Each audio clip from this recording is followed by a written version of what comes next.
Welcome to the famous art exhibition. This historic exhibition started with a phone call between me and David Holtzman of the Holtzman Gallery in Margate, New Jersey. He needed some artists, made a few phone calls. Simmons, Raphael Tiberino, and all the artists in this famous exhibition came together to one historic event, which is called the famous art show. Continue and enjoy.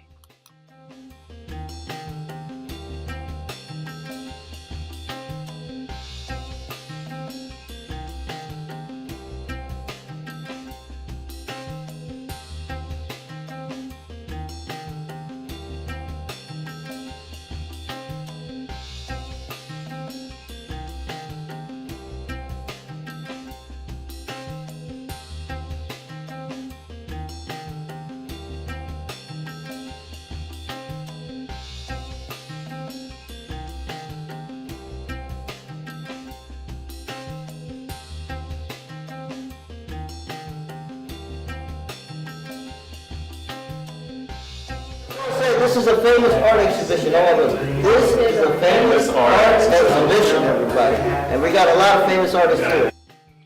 Honoring the past and inspiring the future at the Holtzman Galleries, the first famous art show, was an extremely eventful night.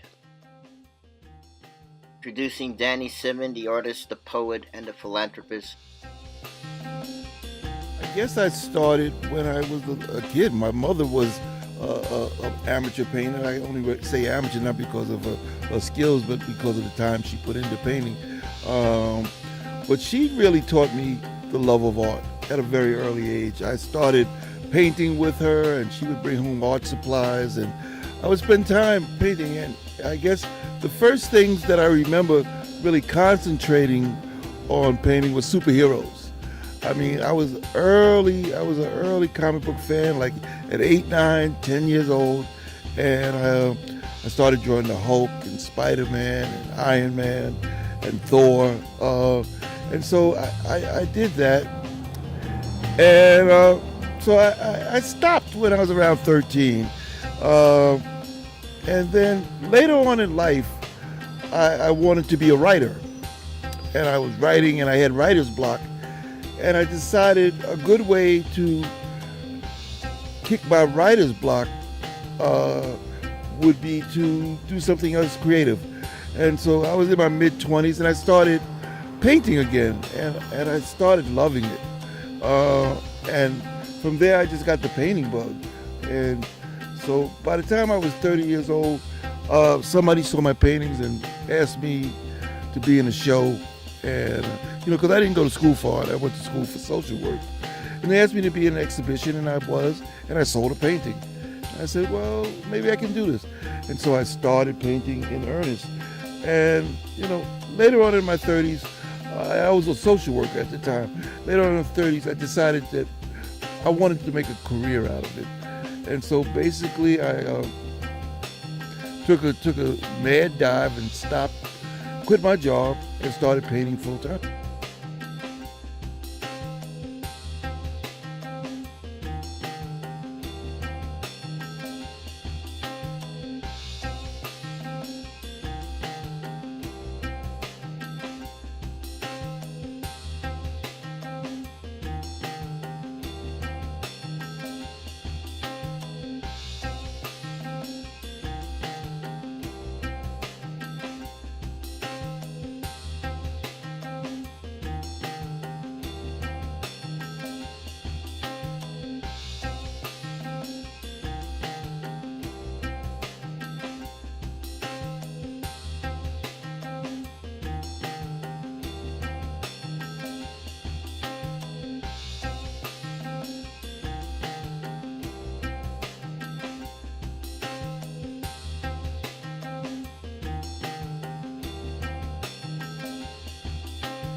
You see?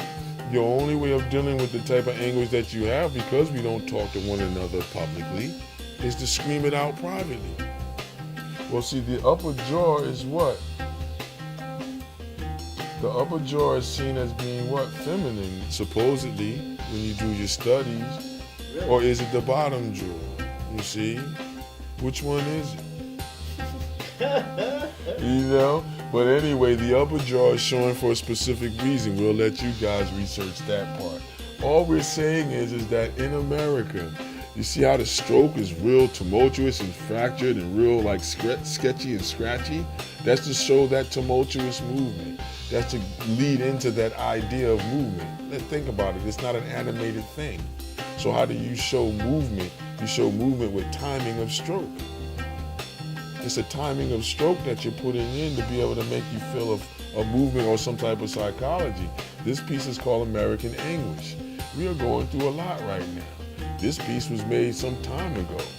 So since the new millennium started, 2000 and beyond, we've been feeling like this. I don't know about too many other people, but from what I'm looking at on the internet and everything else, walking around my local arena in the Delaware Valley right now, you see a lot of people going through this, and you see more faces screaming and hollering. And that's the whole idea. The whole idea behind the framing is to give you that warm feeling, that whole Americana type of feeling, that warm, you know, how would you say, wood, colonial, you know, style, Americana, you know, cherry wood stains and things like this and forth. So we borrowed that, laminated this nice, you know, 300-pound printer's paper. So this is why the kids were crying. They had this type of response because of the anguish that we're dealing with in American society. Yeah, you see it. So then, me as an artist, what's my job? To key into it in my way. Other artists deal with these things in their own way. Me, I deal with them more literal and more straightforward, black and white, like Charles White or John Biggers. Those are the two that I like. Paul Cadmius is cool, but Charles White, the dignity, the power of a stroke, John Biggers, the fractile of a stroke, you know, and understanding your space. And also Down Stevens, the crying of the actual strokes, being himself just as famous as the artists as he mentioned. Well, I don't know about that. I don't go into all of that, but we're still working. We're a work in progress. So Were they when they did their pieces? I don't know about it. I wasn't there. Exactly. But So if I wasn't there, my exploration doesn't stop. You know, doesn't stop until I go to the ether. You know, you're doing mentally, and you know, and behind the scenes, linguistically, you're tearing through people's questions.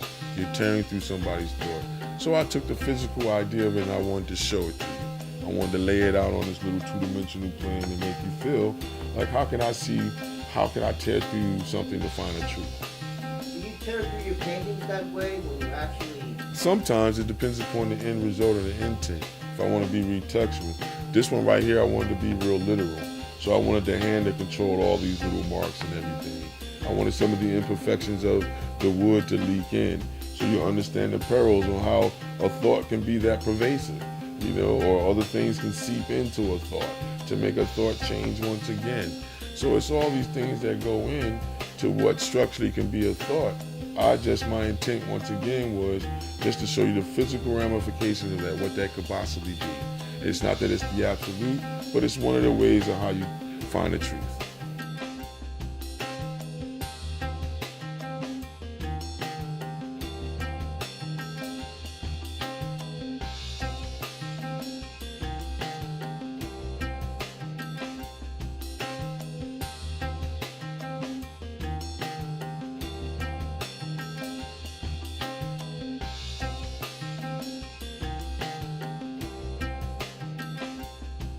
I like the system of working in a sketchbook. I think artists should have sketchbooks with them all the time as an outpouring of what they do. I've always enjoyed the sketchbook but never used it fully, completely to the advantage until I graduated from the Pennsylvania Academy of Fine Arts. After I didn't have the access of being a printing major anymore, not being able to doing my very rich, very deep etchings, that's when I started taking that energy out in the sketchbooks, and that's when I really started utilizing the sketchbook as a true art form. Sometimes they relate completely, sometimes they don't relate at all. The sketchbook, I think, is an art unto itself, a way of expression onto itself, and I think the painting is a completely different area of expression. Sometimes some of my sketches will become paintings, but it doesn't work the other way around, and sometimes paintings will just start from my head and go right on the canvas or wood without being a sketch first.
Hola, ¿cómo están? Mucho gusto.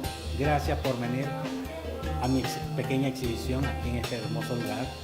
Ahora pues estoy aquí exhibiendo esta obra que se llama El Indio de Colores, ya que pues implica muchos colores acá. Hay un indio con su cara, con muchos colores y muchas combinaciones y muchas caras que están viendo lo que está haciendo este indio, tirando muchas expresiones. ¿Qué clase de expresiones? De colores. Esa es la indicación de esta obra. Ese es el subtítulo, El Indio de Colores. Gracias.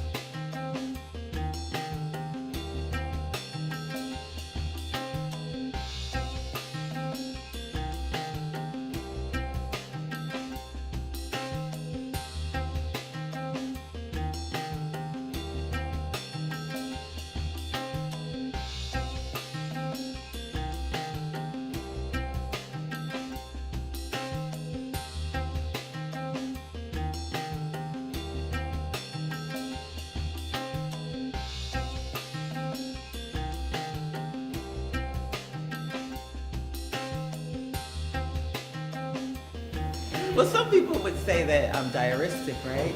But I'm not telling the whole story in any painting.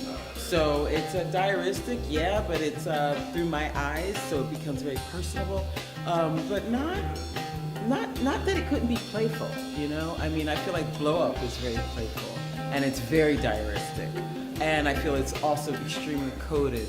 And I feel like I'm taking liberties with myself when I'm doing that, you know? I mean, I don't want to tell somebody else's story or explore somebody else's mind. Even still, I do have models for paintings when I'm exploring my mind, and they are still speaking my mind, even though it's another person, you know?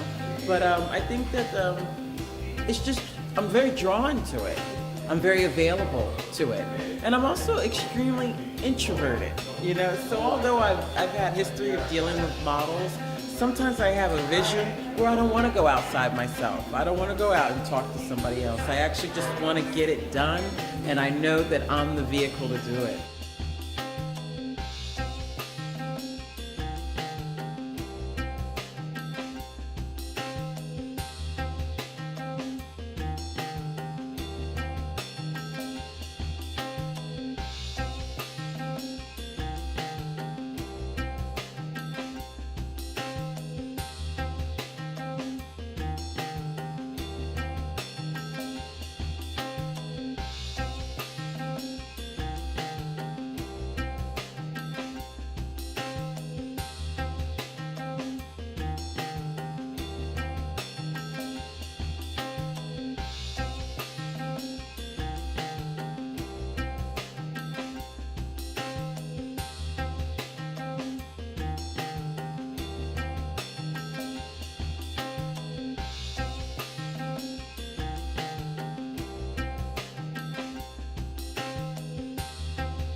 Welcome. We're going to talk about the details of the art in this exhibition.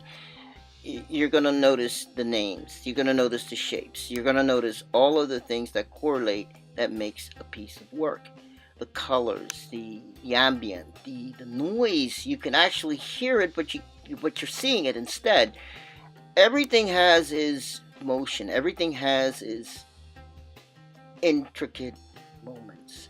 When you really look at these pieces, you're going to see the details of life and experiences that go with it. Even the intensity of fantasy, the intensity of realism, the intensity of actual urban structures that will strike your mind.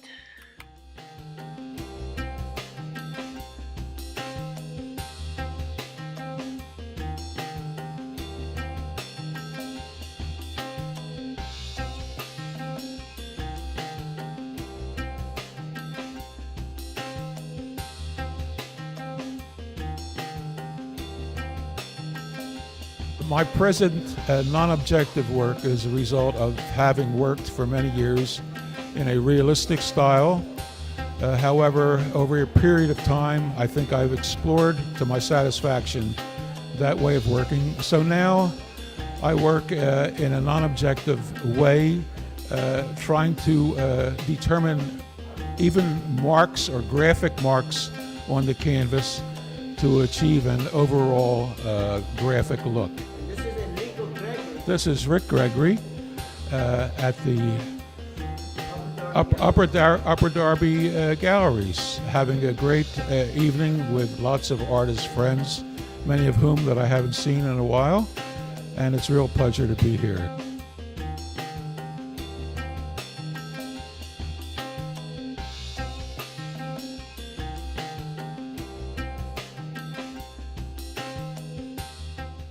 Hello, my name is Juan Gomez. You're going to see a few examples of my artwork here. Here's a pencil drawing I did years ago of my niece, Mariah. And later, another drawing I did of a security officer when I did my MFA in PAFA.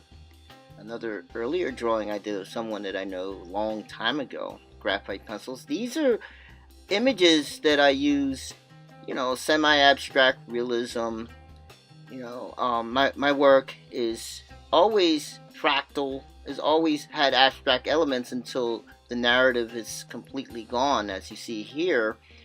And recently I started a series of abstract pieces, completely abstractly, exploring the backgrounds of the work that I have shown you. The diversified works in this exhibition are clearly shown for Famous Art Show, and we have our language clearly. This is me and Pedro Fuller at the UpperDarby Galleries. After the interview, that's Raphael painting in his home. And right here, I'm interviewing the great Danny Simmons. And I'd like to thank everybody to be a part of this famous artist exhibition. And until the next exhibition, we move on. Thank you, everybody.